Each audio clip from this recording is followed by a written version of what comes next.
ओम शांति। 31 जुलाई 2026 के ईश्वरीय मधुर महावाक्य हैं। बाबा ने कहा, मीठे बच्चे, शिव बाबा को यह भी लालसा नहीं कि बच्चे बड़े होंगे तो हमारी सेवा करेंगे। वह कभी बूढ़ा होता नहीं, बाप ही है निष्काम सेवाधारी। प्रश्न है, भोलानाथ शिव बाबा हम सब बच्चों का बहुत बड़ा ग्राहक है, कैसे? उत्तर है, बाबा कहते, मैं इतना भोला ग्राहक हूँ जो तुम्हारी सब पुरानी चीजें खरीद कर लेता और उसके रिटर्न में सब नई नई चीजें देता हूँ। तुम कहते हो बाबा यह तन मन धन सब आपका है, तो उसके एवज में तुम्हें ब्यूटीफुल तन मिल जाता, अपार धन मिल जाता। गीत है, भोलेनाथ से निराला कोई और नहीं। ओम शांति। यह भक्ति मार्ग में गीत गाते हैं। जो भी गीत हैं सब भक्ति मार्ग के हैं। उनका भी अर्थ भाव समझाते हैं। बच्चे भी समझ जाते हैं कि भोलानाथ किसको कहा जाता है। देवताओं को भोलानाथ नहीं कहेंगे। गाया हुआ है, सुदामा ने 2 मुट्ठी अन्न की दी तो महल मिल गए, तो भी कितने समय के लिए? 21 जन्म के लिए। अब बच्चे समझते हैं कि बाप आकर के भारतवासियों को बरोबर हीरे जवाहरों के महल देते हैं। किसके एवज में देते हैं? बच्चे कहते हैं, बाबा यह तन मन धन सब आपका है, आपका ही दिया हुआ है। किसको बच्चा पैदा हुआ तो कहते हैं भगवान ने दिया। धन के लिए भी कहते हैं भगवान ने दिया। कहने वाले कौन हैं? आत्मा। भगवान अर्थात बाप ने दिया। बाप कहते हैं सब कुछ तुमको अब देना होगा, उसके एवज में हम तुमको बहुत ब्यूटीफुल तन ट्रांसफर कर देंगे, अपार धन देंगे। लेकिन किसको देंगे? जरूर बच्चों को ही देंगे। लौकिक बाप से अल्पकाल के लिए धन मिला है। बेहद का बाप हमको बेहद का वर्षा देंगे। बाप समझाते हैं, ज्ञान और भक्ति में रात दिन का फर्क है। भक्ति में अल्प काल के लिए मिलता है, धन है तो सुख है। धन के बिगर मनुष्य कितने दुखी होते हैं। बच्चे जानते हैं बाबा हमको अथाह धन देते हैं, इसलिए खुशी होती है। सुख धाम में तो सुख की कोई कमी नहीं। हर एक की अपनी अपनी राजधानी है। उसको कहा जाता है पवित्र गृहस्थ आश्रम। तो बाप कितना भोला है, क्या लेते हैं और क्या देते हैं। कितना अच्छा ग्राहक है। बाप यूं भी बच्चों का तो बाप ग्राहक ही है। बच्चा पैदा हुआ और सारी मिल्कियत उनकी है। वह होते हैं हद के ग्राहक। यह है बेहद का भोलानाथ, बेहद के बच्चों का ग्राहक। बाप कहते हैं, मैं परम धाम से आया हूँ। पुराना सब कुछ तुमसे लेकर नई दुनिया में तुमको सब कुछ देता हूँ। इसलिए दाता कहा जाता है। दाता भी इन जैसा और कोई नहीं। निष्काम सेवा करते हैं। बाप कहते हैं, मैं निष्कामी हूँ, मेरे को कोई भी लालसा नहीं। ऐसे तो नहीं कहता हूँ कि बच्चों का काम है बूढ़े बाप की संभाल करना, क्योंकि हमने तुम्हारी संभाल की है।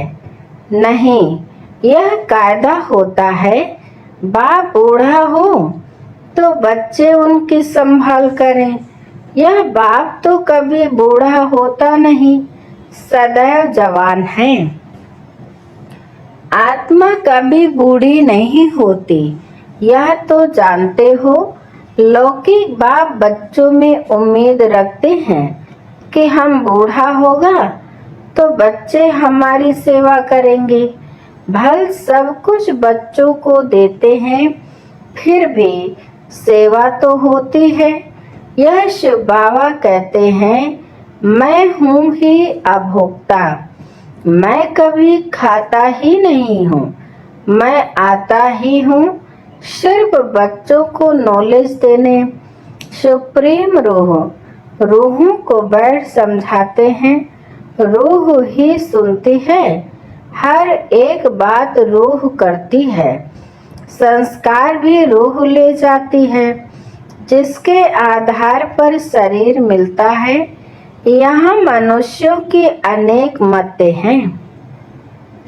कोई कहते हैं रूह परमात्मा ही ठहरा, उनको कुछ भी लेप छेप नहीं लगता है, आत्मा निर्लेप कह देते हैं।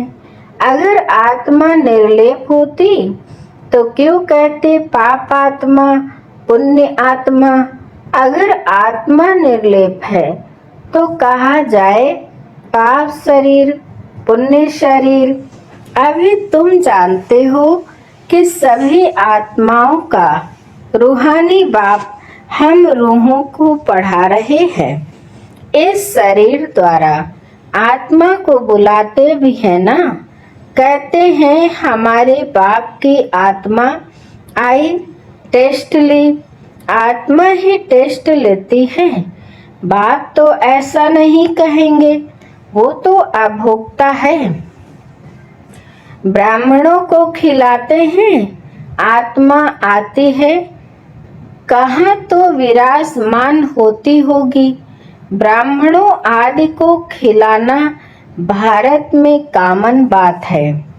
आत्मा को बुलाते हैं, उनसे पूछते हैं, फिर कई बातें उनकी सच्ची भी निकलती हैं। यह पितृ आदि खिलाना यह भी ड्रामा में नोंद है, इसमें कोई वंडर नहीं खाना चाहिए।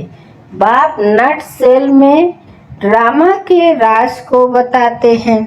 डिटेल तो इतनी ड्रामा की समझानी दे नहीं सकते, एक एक की समझाने में ही वर्ष लग जाए। तुम बच्चों को बड़ी सहज शिक्षा मिलती है, गाते भी हैं, हे पतित पावन आओ, आकर हमको पावन बनाओ। उनका नाम ही है पतित पावन। ब्रह्मा विष्णु शंकर को पतित पावन नहीं कह सकते हैं, बाप को ही पतित पावन लिबरेटर कहते हैं। दुख हरता सुख करता भी उनको ही कहा जाता है। वह है निराकार। शिव के मंदिर में जाकर देखो, वहाँ लिंग रखा है, जरूर चैतन्य था, तब तो पूजा करते हैं। यह देवता भी कभी चैतन्य थे, तब तो उन्हों की महिमा है। नेहरू चैतन्य में था, तब तो उनका फोटो निकाल महिमा करते हैं। कोई अच्छा काम करके जाते हैं तो उनका जड़ चित्र बनाए महिमा करते हैं, पवित्र की ही पूजा करते हैं। कोई भी मनुष्य की पूजा नहीं कर सकते, विकार से पैदा होते हैं ना, तो उनकी पूजा नहीं हो सकती। पूजा देवताओं की होती है जो सदैव पवित्र होते हैं। तुम जानते हो बाप आया था, फिर अब संगम पर आया है स्वर्ग की स्थापना करने, फिर द्वापर से रावण राज शुरू होगा। रावण राज्य शुरू होने से झट शिव का मंदिर बनाते हैं। अभी तो चैतन्य में नॉलेज सुना रहे हैं। वह सत्य है, चैतन्य है, उनके ही महिमा गाते हैं। निराकार को शरीर तो चाहिए ना, तो बाप ही आकर विश्व को हेवन बनाते हैं। उस हेवन में राज्य करने के लिए तुम पुरुषार्थ कर रहे हो। स्वर्गवासी तुम बन रहे हो। निराकार परमपिता परमात्मा ज्ञान का सागर है, परंतु सुनाए कैसे? कहते हैं मैं इस शरीर में आया हूँ, मेरा ड्रामा में यह पार्ट है। मैं प्रकृति का आधार लेता हूँ। यह जो पहले नंबर का है, इनके ही बहुत जन्मों के अंत में मैं आकर प्रवेश करता हूँ और इनका नाम ब्रह्मा रखता हूँ। पहले यह सब भट्ठे में थे तो बहुतों को नाम दिए थे, परंतु बहुतों ने फिर छोड़ दिया। इसलिए नाम रखने से क्या फायदा? तुम वह नाम देखो तो वंडर खाओ। एक ही साथ सब इकट्ठे कितने रमणीक नाम आए। संदेशी नाम ले आती थी, वह लिस्ट भी जरूर रखनी चाहिए। सन्यासी भी जब सन्यास करते हैं तो उनका भी नाम बदल जाता है। घर बार छोड़ देते हैं। तुम छोड़ते नहीं हो, तुम ब्रह्मा के आकर बनते हो, शिव के तो हो ही। तुम कहते ही हो बाप दादा। सन्यासियों का ऐसे नहीं होता है। भल नाम बदलते हैं, परंतु बाप दादा नहीं मिलता, उनको सिर्फ गुरु मिलता है। हठ योगी हद के सन्यासी और राजयोगी बेहद के सन्यासी में रात दिन का फर्क है। गाया भी जाता है ज्ञान भक्ति और वैराग्य। उनको भी वैराग्य है, परंतु उनका है घर बार से वैराग्य। तुमको सारी दुनिया से वैराग्य है। उनको पता ही नहीं कि सृष्टि बदलती है। तुम्हारा है बेहद का वैराग्य। यह सृष्टि खल्लास होनी है। तुम्हारे लिए नई दुनिया बन रही है, वहां जाना है, परंतु पावन होने बिगड़ तो वहां जा नहीं सकते।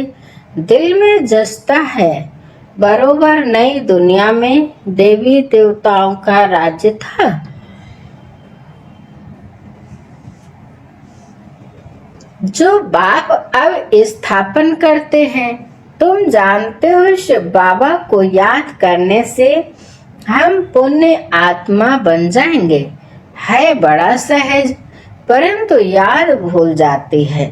भक्ति मार्ग के रस्म रिवाज बिल्कुल ही अलग है। वापिस अपने घर तो कोई जा नहीं सकता। पुनर्जन्म सबको जरूर लेना है। घर जाने का समय एक ही है। फलाना मोक्ष को प्राप्त हुआ, यह तो गपोड़ा है। बाप कहते कोई भी आत्मा बीच से वापिस नहीं जा सकती, नहीं तो सारा खेल बिगड़ जाए। हर एक को सतो रजो तमो में जरूर आना है। मोक्ष के लिए तो बहुत आते हैं। समझाया जाता है मोक्ष होता नहीं, यह तो अनादि बना बनाया ड्रामा है। वह कभी बदली नहीं हो सकता। मक्खी यहाँ से पास हुई, फिर 5000 वर्ष बाद ऐसे ही पास होगी। यह तो जानते हैं। बाबा कितना भोला है। पतित पावन बाप अपने परम धाम से आते हैं पार्ट बजाने, वही समझाते हैं यह ड्रामा कैसे बना हुआ है, इसमें मुख्य कौन कौन है। जैसे कहते हैं ना कि सबसे साहूकार कौन है इस दुनिया में, उसमें नंबर वार नाम निकालते हैं। तुम जानते हो सबसे साहूकार कौन है? वह कहेंगे अमेरिका। परंतु तुम जानते हो स्वर्ग में सबसे साहूकार यह लक्ष्मी नारायण बनते हैं। तुम पुरुषार्थ करते हो भविष्य के लिए, सबसे बड़ा साहूकार बनने के लिए। यह रेस है। इन लक्ष्मी नारायण जैसा साहूकार कोई होगा? अल्लाह अव्वल दिन की भी स्टोरी बनाते हैं। ठक्का करने से कुबेर का खजाना निकल गया। बहुत किस्म किस्म के नाटक बनाते हैं। अभी तुम्हारी बुद्धि में है यह शरीर छोड़ स्वर्ग में जाएंगे, हमको कारून का खजाना मिलेगा। बाप कहते हैं मुझे याद करने से माया एकदम भाग जाएगी। बाप को याद नहीं करते तो माया फिर तंग करती है। कहते हैं बाबा हमको माया के तूफान बहुत आते हैं।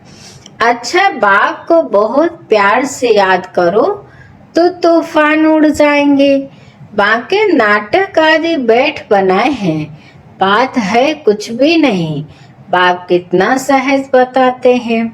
सिर्फ बाप को याद करो तो तुम्हारे में जो अलाय है वह निकल जाएगी और कोई तकलीफ नहीं देते हैं। आत्मा जो पवित्र सच्चा सोना थी वह अब झूठी बन गई है, फिर सच्ची बनेगी इस याद अग्नि से। आग में डालने बिगर सोना पवित्र हो न सके तो इसको भी योग अग्नि कहते हैं। है याद की बात। वो लोग तो अनेक प्रकार के हठ योग सिखलाते हैं। तुमको तो बाप कहते हैं उठते बैठते याद करो। आसन आदि कहाँ तक तुम लगाएंगे? यह तो चलते फिरते काम करते याद में रहना है। भल बीमार हो तो यहाँ लेटकर भी बाप को याद कर सकते हो। शिव बाबा को याद करो और चक्र फिराओ बस। उन्होंने फिर लिखा है गंगा का तट हो अमृत मुख में हो। गंगा के किनारे तो गंगा जल ही मिलता है, इसलिए मनुष्य हरिद्वार में जाकर बैठते हैं। बाप तो कहते हैं तुम कहाँ भी बैठो, भल बीमार हो सिर्फ बाप को याद करो। स्वदर्शन चक्र फिराते रहो तब प्राण तन से निकले। यह प्रैक्टिस करनी पड़े। उस भक्ति मार्ग की बातों में और इस ज्ञान मार्ग की बातों में कितना रात दिन का फर्क है। बाप की याद से तुम स्वर्ग के मालिक बन जाएंगे। वह तो लड़ाई वालों को कहते हैं जो युद्ध के मैदान में मरेगा वह स्वर्ग में जाएगा। वास्तव में युद्ध यही है। उन्होंने कौरवों पांडवों का लश्कर दिखाया है। महाभारत लड़ाई हुई, फिर क्या हुआ? रिजल्ट कुछ भी नहीं। बिल्कुल ही घोर अंधियारा है, कुछ भी समझते नहीं, इसलिए अज्ञान अंधियारा कहा जाता है। बाप फिर रोशनी करने आया है। उनको ज्ञान का सागर नॉलेज फुल कहा जाता है। अभी तुमको भी सारा ज्ञान मिला है। वह है मूल वतन जहाँ तुम आत्माएं रहती हो। उनको ब्रह्मांड भी कहा जाता है। यहाँ रुद्र यज्ञ रचते हैं तो बाप के साथ साथ तुम आत्माओं की भी पूजा करते हैं, क्योंकि तुम बच्चों का कल्याण करते हो। बाप के साथ तुम भारत की खास और दुनिया की आम रूहानी सेवा करते हो, इसलिए बाप के साथ तुम बच्चों का भी पूजन होता है। अच्छा, मीठे मीठे शिकिल दे बच्चों प्रति माता पिता बाप दादा का याद प्यार और गुड मॉर्निंग। रूहानी बाप के रूहानी बच्चों को नमस्ते। हम रूहानी बच्चों की रूहानी माता पिता बाप दादा को याद प्यार नमस्ते नमस्ते नमस्ते। Good morning. शुक्रिया बाप दादा, शुक्रिया। धारणा के लिए मुख्य सार नंबर 1, माया के तूफानों को भगाने के लिए बाप को बहुत बहुत प्यार से याद करना है। आत्मा को योग अग्नि से सच्चा सच्चा सोना बनाना है। नंबर 2, बेहद का वैरागी बन इस पुरानी दुनिया को भूल जाना है। दुनिया बदल रही है, नए दुनिया में जाना है, इसलिए इससे संन्यास ले लेना है।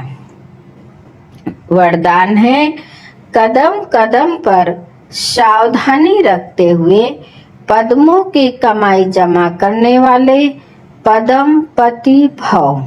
विस्तार है, बाप बच्चों को बहुत ऊंची स्टेज पर रहने की सावधानी दे रही है, इसलिए अभी जरा भी गफलत करने का समय नहीं है। अब तो कदम कदम पर सावधानी रखते हुए कदम में पद्मों की कमाई करते पद्म पति बनो। जैसे नाम है पद्मा पद्म भाग्यशाली, ऐसे कर्म भी हो। एक कदम भी पद्म की कमाई के बिगड़ ना जाए तो बहुत सोच समझकर श्रीमत प्रमाण हर कदम उठाओ। श्रीमत में मनमत मिक्स नहीं करो। स्लोगन है, मन को आर्डर प्रमाण चलाओ तो मन मनाभों की स्थिति स्वतः रहेगी। अव्यक्त इशारे हैं, ज्वाला स्वरूप स्थिति में रह शक्तिशाली याद का अनुभव करो। याद को शक्तिशाली बनाने के लिए विस्तार में जाते सार की स्थिति का अभ्यास कम ना हो। विस्तार में सार भूल ना जाए। खाओ पियो सेवा करो, लेकिन न्यारेपन को नहीं भूलो। साधना अर्थात शक्तिशाली याद। निरंतर बाप के साथ दिल का संबंध साधना इसको नहीं कहते कि सिर्फ योग में बैठ गए, लेकिन जैसे शरीर से बैठते हो वैसे दिल मन बुद्धि एक बाप की तरफ बाप के साथ साथ बैठ जाए। ऐसी एकाग्रता ही ज्वाला को प्रज्वलित करेगी। अच्छा, आज की मुरली यहीं पर समाप्त होती है। मीठे मीठे प्यारे प्यारे बाप दादा को दिल से शुक्रिया। आप सभी महान आत्माओं को भी शुक्रिया। ओम शांति शांति।